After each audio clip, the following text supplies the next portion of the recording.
जी अस्सलाम वालेकुम स्टूडेंट्स, मैं हूं आपका केमिस्ट्री टीचर इश्तियाक अहमद।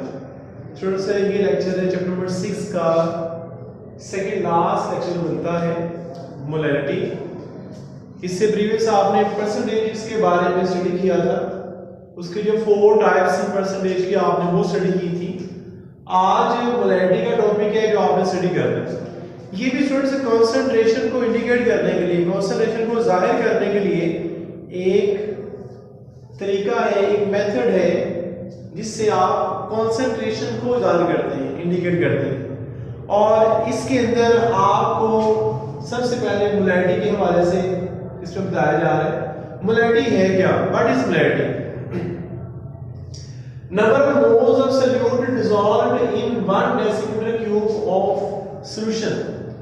आपके पास कोई भी सॉल्यूशन है, अगर उस सॉल्यूशन के अंदर उसका टोटल वॉल्यूम है 1 डेसीमीटर क्यूब और उस 1 डेसीमीटर क्यूब के अंदर जो अमाउंट ऑफ सॉल्यूट डिसॉल्व की गई है वो है 1 मोल, तो उससे हम कहेंगे कि वो उसकी मोलैरिटी है। जितने मोल किसी भी सॉल्यूट के उस सॉल्यूशन के अंदर डिसॉल्व किए जाएंगे, वो जो मोल्स की तादाद है उसी को हम कहेंगे मोलैरिटी। अगर let's suppose 1 decimetre cube of solution है, उसके अंदर जस्ट 1 मोल डिसॉल्व किया गया है, तो सॉल्यूशन की मोलैरिटी होगी 1, इनके 1 मोल होगा सॉल्यूशन। अगर किसी सॉल्यूशन के अंदर उसका वॉल्यूम है 1 डेसीमीटर क्यूब और उसके अंदर जो मोल्स की तादाद है सॉल्यूट की वो डिसॉल्व किए गए हैं 2, तो उस सॉल्यूट की मोलैरिटी होगी 2। और अगर उसके अंदर 3 मोल हल किए गए हैं 1 डेसीमीटर क्यूब सॉल्यूशन के अंदर, तो फिर सॉल्यूशन की मोलैरिटी होगी 3 और इस तरह से आगे भी चलता रहेगा। तो ये हमारे पास है मोलैरिटी की डेफिनेशन। इसको स्टूडेंट्स रिप्रेजेंट किया जाता है m के साथ, कैपिटल M के साथ इसको इंडिकेट करते हैं। और ये जो मोलैरिटी है इसका एक तो केमिस्ट्री के अंदर यूज होता है, एक इसका अलाइड साइंसेस के अंदर भी यूज होता है। अब इसमें कहते हैं कि हमारे पास इसका है फार्मूला है। फार्मूला क्या है? कहते हैं मोलैरिटी जब वो इक्वल होता है number of moles of solute divided by volume of solution in decimetre cube. Students, ये जो हमारे पास मोलैरिटी का फार्मूला है ये बहुत ही इंपॉर्टेंट फार्मूला है। रीजन ये है कि इस फार्मूले के साथ आपने 10th क्लास में जब आपके पेपर होंगे तो उसके बाद आपके प्रैक्टिकल्स आते हैं। प्रैक्टिकल्स कम बेसिकली इस मोलैरिटी के साथ सॉल्व करने के लिए जो प्रैक्टिकल्स हैं वो राउंड अबाउट कोई 7 to 8 है, जो आपके सिर्फ इस फार्मूले से ही डिसॉल्व होंगे, सॉल्व होंगे आपके। और उसके साथ साथ ये वाला फार्मूला इस लिहाज से भी इंपॉर्टेंट है कि कुछ न्यूमेरिकल्स भी आपके इस चैप्टर के अंदर इसी फार्मूले से ही सॉल्व होते हैं। अब यहां पर कहते हैं कि जो आपके पास ये मोलैरिटी है ये इक्वल होता है number of moles of solute के divided by volume of solution in cubic decimetre. तो यहां पर आपके पास ये जो है ना number of moles of solute, इसके लिए एक और फार्मूला है और वो क्या है कि ये basically number of moles of solute जो है ना वो क्योंकि इक्वल होता है mass of solute in grams over molar mass of solute के। क्योंकि हमारे पास जो सॉल्यूट है उसका मास कितना है, ग्राम्स कितना हमने लेना है, और मोलर मास ऑफ सॉल्यूट कितना है वो भी हमने कैलकुलेट करना होता है। अब ये कहते हैं कि आप ये number of moles of solute जो बेसिकली इसके इक्वल होता है, तो हम ये जो इसकी वैल्यू है वो हम अगर यहां पर पुट कर दें तो हमारे पास एक नया फार्मूला बन जाएगा। लेकिन उससे पहले आपको मैथमेटिकली जब चेंजिंग करनी है तो स्टूडेंट्स को काफी हद तक इसमें अंडरस्टैंड नहीं हो पाता। जो बुक में लिखा हुआ है वो बच्चे जब पढ़ते हैं तो थोड़े से बुक ला जाते हैं कि आखिर ये इसको कैसे सॉल्व किया गया। तो यहाँ पे मैंने आपको इसका आसान सा मेथड बताया हुआ है। इसमें लिखा है कि आपके पास जो number of moles of solute ये डिवाइड हो रहा है वॉल्यूम ऑफ सॉल्यूशन के साथ। तो क्योंकि ये वैल्यू इस वैल्यू के साथ डिवाइड हो रही है, इसकी मैंने पहले लिखा है इसको number of moles of solute को, फिर यहां मैंने डिवाइड का सिंबल लगा लिया। इसका भी मतलब ये है कि ये लाइन है, डिवाइड लगा हुआ, बटन लगा हुआ है। उसके बाद यहां लिखा है मैंने volume of solution in cubic decimetre, जो कि यहां नीचे लिखा हुआ था। मीन के इस फार्मूले के अंदर और इस फार्मूले के अंदर कोई भी फर्क नहीं है। ये जस्ट बटे के साथ लिखा गया है, यहां पर जो मैंने ये तकसीम की अलामत, डिवाइड की अलामत मैंने यहाँ पे सिंबल लगा दिया साथ। स्टूडेंट्स इसके बाद अब इसको सॉल्व करना थोड़ा सा इजी होगा। अब आप ये करेंगे कि number of moles of solute जो है ना वो चूंकि इक्वल होता है इसके, तो अब मैं number of moles of solute की जगह पर जो इसकी वैल्यू है वो इधर पुट कर देता हूं। तो number of moles of solute जो वो इक्वल होगा ये mass of solute in grams के और मोलर मास ऑफ सोल्यूट के divided by volume of solution cubic decimetre, ये एज इट इज आ जाएगा। ठीक हो गया स्टूडेंट्स। अब इसके बाद हमारे पास ये जो डिवाइड का सिंबल है, आपने मैथ के अंदर काफी क्वेश्चंस करते हुए ये किया होगा कि अगर इसके नीचे कुछ नियम के 1 है तो जब आप इस डिवाइड के सिंबल को चेंज करते हो, उसको मल्टीप्लाई में कन्वर्ट करते हो, तो ये जो वैल्यू होती है ना इस डिवाइड से आगे वाली वैल्यू, ये इसका बटा उल्ट जाता है। जो न्यूमरेटर है वो डिनोमिनेटर में आ जाता है और डिनोमिनेटर जो वो न्यूमरेटर में आ जाता है। न्यूमरेटर मीन जो ऊपर वाली वैल्यू होती है उसको न्यूमरेटर कहते हैं और जो नीचे वाली वैल्यू होती है बटे के उसे कहते हैं डिनोमिनेटर। तो आपस में इंटरचेंज हो जाते हैं। ठीक है। अब इसके बाद यहां पर क्या किया गया, सिंपल इस डिवाइड को मल्टीप्लाई में कन्वर्ट किया गया और ये जो बटा है इसको डाल दिया गया है। तो ये देखिए हमारे पास फार्मूला बन जाएगा मोलैरिटी, ये मोलैरिटी लिखा हुआ है।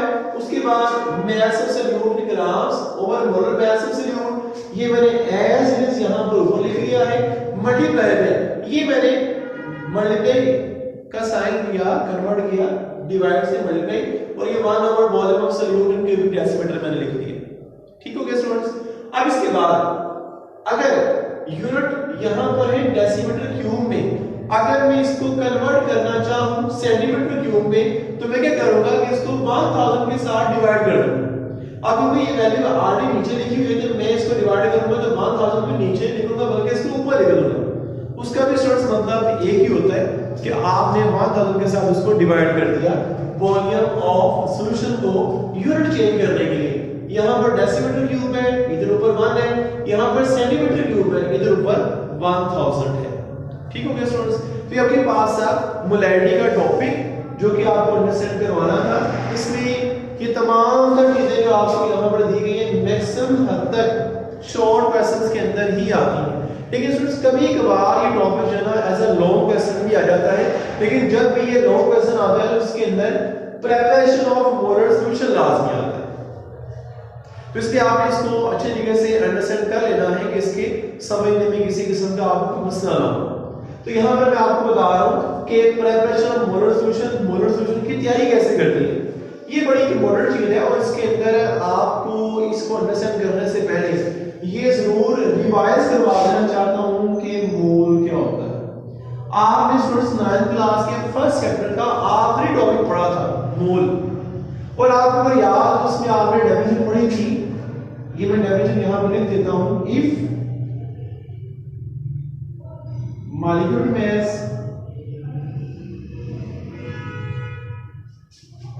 atomic mass or formula mass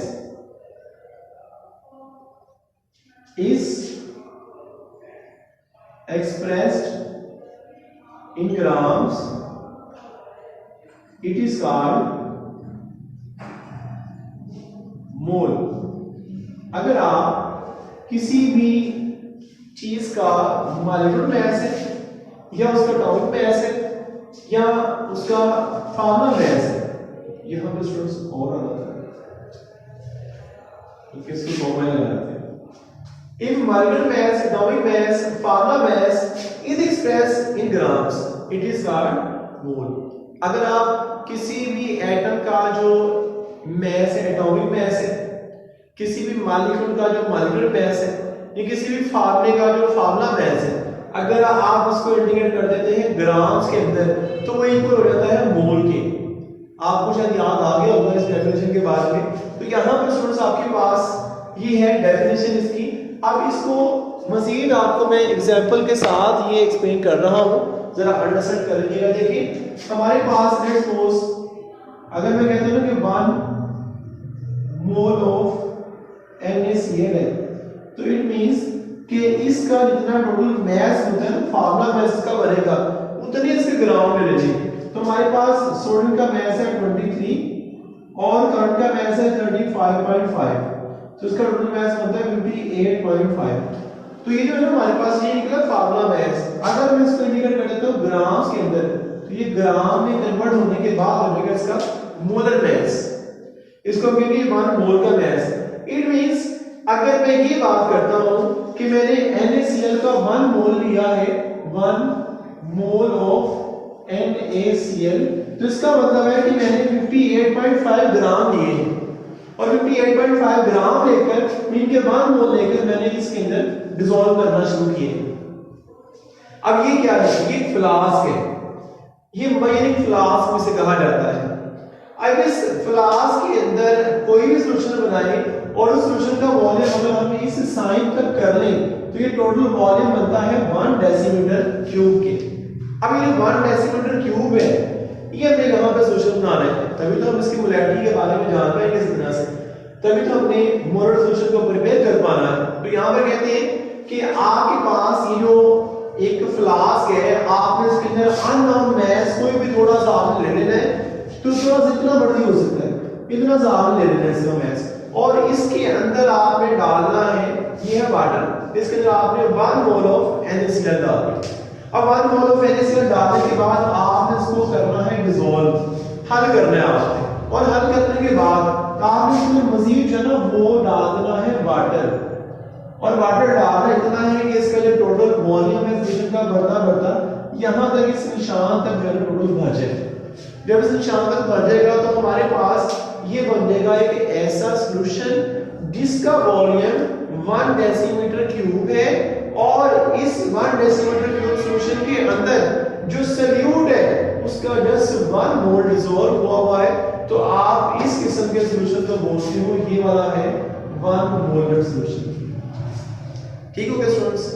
और अगर हम इसी फ्लास्क के अंदर, मेरिंग फ्लास्क के अंदर अगर हम NaCl का 1 मोल लेते, बल्कि हम ले लेते हैं 2 मोल ऑफ NaCl, तो इट मींस कि हमने 58.5 ग्राम का डबल ले लिया है, जो कि इक्वल हो जाएगा 58.5 multiply by 2 is equal to 117 gram. It means कि हमने 117 ग्राम NaCl को लेकर इसी के अंदर एज इज, जैसा आपको पहले मैंने बताया है कि थोड़ा सा पानी लेकर आपने इसके अंदर 107 ग्राम मीन के 2 मोल ऑफ NaCl इसमें डिसॉल्व करने हैं, और फिर इसके अंदर मजीद पानी डालना है और उसका सॉल्यूशन जो वो यहां तक आपने भर देना है, बना देना है। तो अब हमारे पास एक ऐसा सॉल्यूशन बन जाएगा जिसके अंदर सॉल्यूट के 2 मोल्स डिसॉल्व हुए हैं और इसका टोटल वॉल्यूम जो वो है 1 डेसीमीटर क्यूब।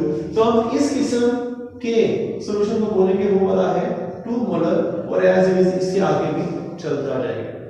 तो ये स्टूडेंट्स हमारे पास आज का लेक्चर था मोलैरिटी का। उम्मीद है आपको सारा समझ आ गया होगा। इसकी जैसे मैंने आपको पहले बता दिया कि शोर पर्सन के हवाले से इंपॉर्टेंस काफी ज्यादा है, उसके अलावा ये ऑब्जेक्टिव के हवाले से भी काफी इंपॉर्टेंट है, न्यूमेरिकल भी इसके काफी हद तक आते हैं, उसके अलावा प्रैक्टिकल भी इसके काफी हद तक आते हैं। तो ये स्टूडेंट्स ओवरऑल जो टॉपिक है ना कांसेप्ट के हवाले से बहुत इंपॉर्टेंट है, और इसको आपने लाजमी स्टूडेंट्स अच्छे तरीके से रेडी कर लेना है। उम्मीद है कि आपको इसके हवाले से टोटल जो समझ आ चुका होगा। अगर किसी भी चीज में कोई भी आपको मसला दरपेश हो रहा हो तो बेटा जरूर अपने पास पर्सन नोट रखिएगा। इंशाल्लाह आपकी जब भी लाइव क्लास होगी उसमें आपको ये जो प्रॉब्लम्स है आपके सारे सॉल्व कर दिए जाएंगे। अगर आपको कोई भी प्रॉब्लम रहेगा तो इंशाल्लाह उम्मीद है कि कोई प्रॉब्लम नहीं होगी। ठीक है स्टूडेंट्स, इंशाल्लाह नेक्स्ट लेक्चर में फिर आपसे मुलाकात होगी। तब तक के लिए अल्लाह हाफिज, शुक्रिया।